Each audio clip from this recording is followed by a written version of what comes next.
E se, kon pa ket kote en Haïti la, depi yo evite m nan fèt kote sa, yo pa gen pou fè met pied. Oh, gen moun ki pa respekte figi moun non zanmim. Moun kon a evite met a fè n'importe fèt la zanmim, yo evite m. Pa gen pou fè bale non.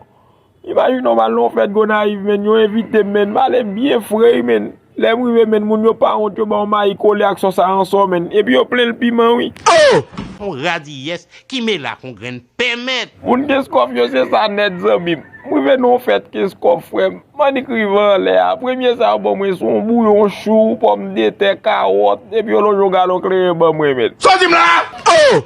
Bon, mon cher ça, ou pas gen femme. Moun Jérémy, pas besoin de nan fèt la kay nou encore attendez. Rive non fèt Jérémy là frère. Moun yo fait ça ouvle avec la nan, yo bay la ma arancel, yo fait tom, même Gilles là, yo bay nan fait là oui. Pélé. Sorti là! Mes amis, et de respectant ça mon cher. Oui, mais nous fait c'est spaghetti à arancel à plonger bay moun.